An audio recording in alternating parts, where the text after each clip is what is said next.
Hello and welcome back to the Women's Football Chat. Today we're going to be talking about Rosa Kafaji and where she's going to end up, because she's been linked with a lot of clubs, the Harkin middle midfielder. She's been linked with so many different teams this summer: Chelsea, Lyon, Barcelona. But the team she's most strongly linked with is Arsenal. What's the pulling factor there for Kafaji? Well, I mean, it's a massive opportunity. There seems to be a lot of things in the wheel tracks for Arsenal this summer, making some big moves, and Kafaji looks to be on that list as well. For her, it'd be a brilliant opportunity to get into the WSL, into a side where she would pick up quite a few minutes, probably more minutes than she would say at Chelsea.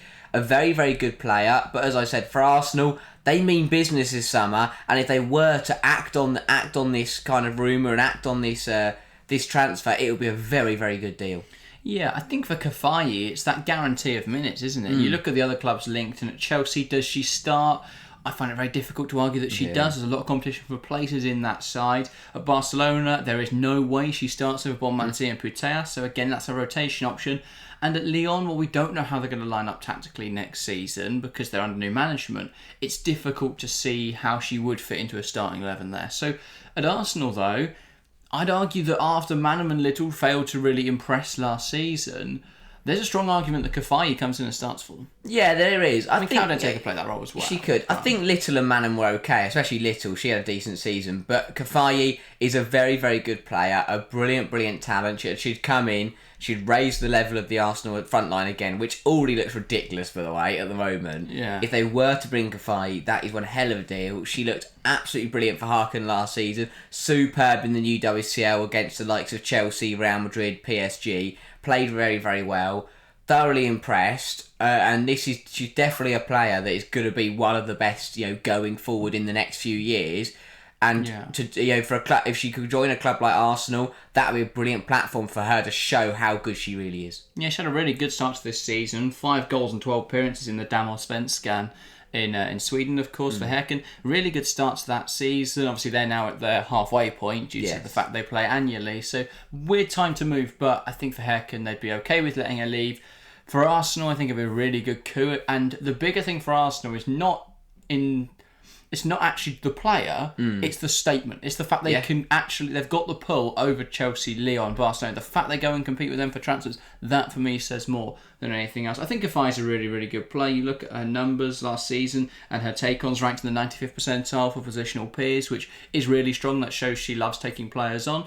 And in a league like in a league like the WSL, that's really crucial, being able to take players on, beat your player. That's really useful. Also, Ariel's one up in the 99th percentile for positions, so not too dissimilar actually to. And this might be why she's a good tactical fit. Not too similar to Miedemar and Manham, who played that role last season. So it's going to be very interesting to see. And obviously, she's a great goal scorer as well. We're all very much aware of that, and I think she'd come in, add a lot of quality to that Arsenal side. It's been a very good window for Arsenal so far. Yeah, it really has. They made some brilliant statements. Obviously, Caldente was the first one to come in, then Van Dom, Salah, and now they're looking at Kafaji. That's 3 big deals there. They're 3 big signings that can put you into that contention, put you into that chat about where the WSL title's going to go. They're 3 additions that could change the course of the title race. We could be sat here in a few months' time with Arsenal top of the league because they're making big deals like this one.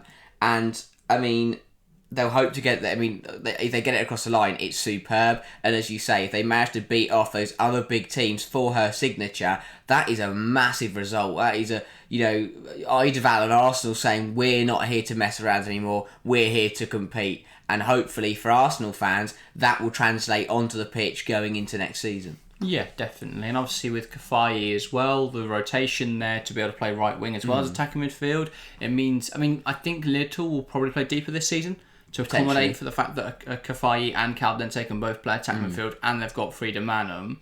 They're quite well covered in every position now, because Mead, you've got, Lacasse could play there.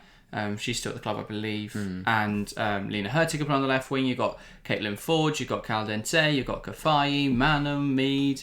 It's incredible. And then obviously Russo and Blackstone rotating up front. So many options. And of course Kafaji could cover up front as well. So you do really cover all bases there. It feels like Arsenal have got a really stacked attack now.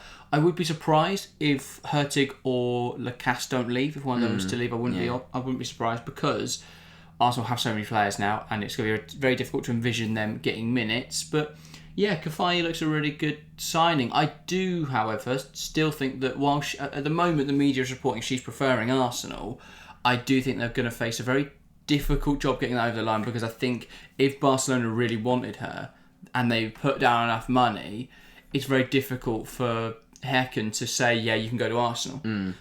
They may be drawn into a bit of a bidding battle, especially with Barcelona, but maybe even Lyon and Chelsea. I think Chelsea will be less inclined. I'm not sure she's exactly what Chelsea need at the moment, because obviously Lauren James can play that central role, Sokka Nuskin can play that role. So I'm not really sure they need Kafaji, but maybe they'll go for. I think they may face real competition though from Lyon and Barca. Yeah, definitely. I mean, she's one of those players where you'd expect the best sides in the world to want to get her signature so badly, because I mean, obviously the biggest comparisons for her have been that she's the natural successor to Asllani for the Swedish national side. I mean, that's an incredible statement on its own, to be compared to a phenomenal player and to be known for being her successor. It speaks volumes of how good Kafaji is. And I mean, we saw her come off the bench for Sweden against the Lionesses a few weeks ago. Looked pretty tidy. She's a good player, and eventually she's going to be starting games like that the whole 90 minutes and completely changing the game.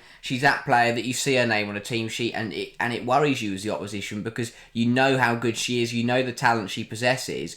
And if she can live up to her potential at a big side like Arsenal, then they're going to have one hell of a player on their hands. Yeah. On that then, how important do you think it is for Arsenal now to get UWSL football? Because obviously the Kafaji deal's not over the line, and they could still sign. She could still wait out now until after those initial Champions League games, and she would still be able to join in time for the new season. So I think it does open a bit of a conversation now. Obviously, the weird thing is Kafaji, if she were to sign for Arsenal, would come in as the most experienced UWSL player.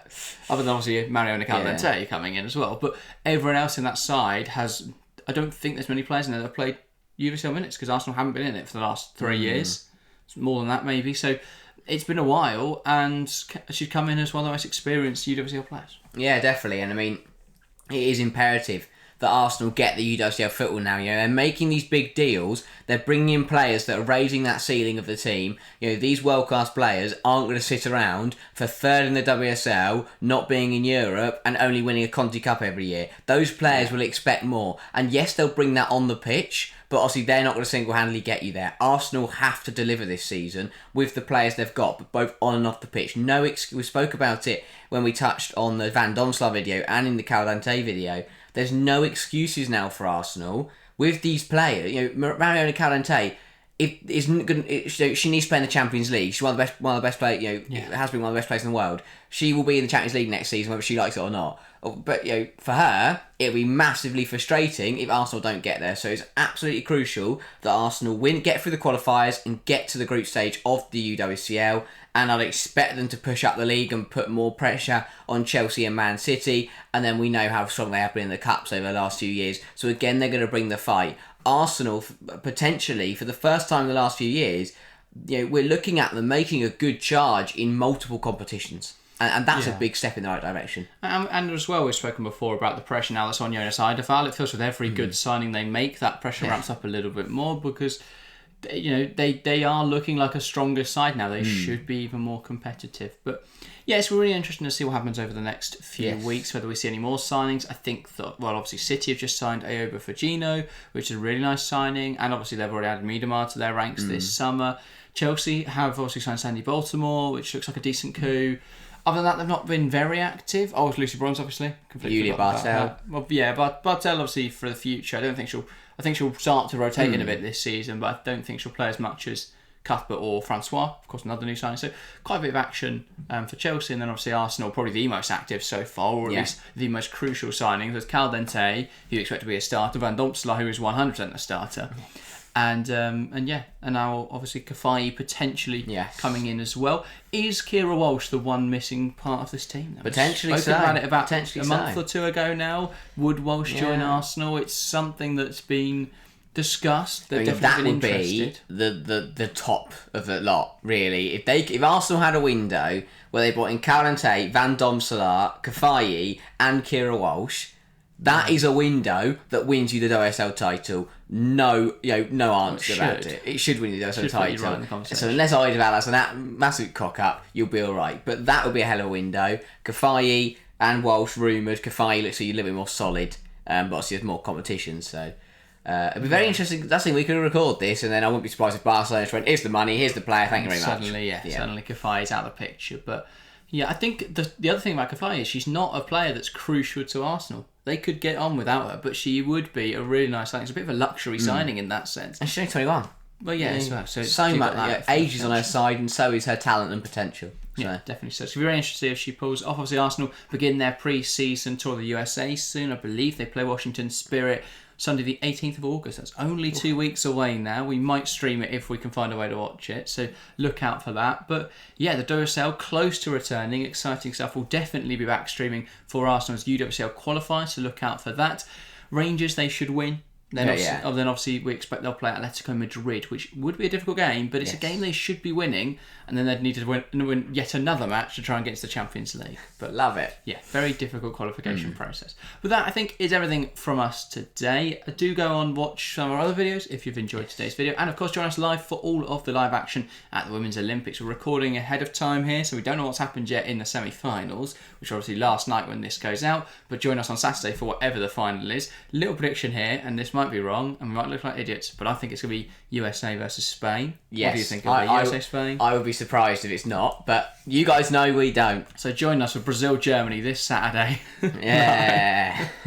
But that is everything from us today. Thank you guys very, very much for watching, and we'll see you next time. See ya.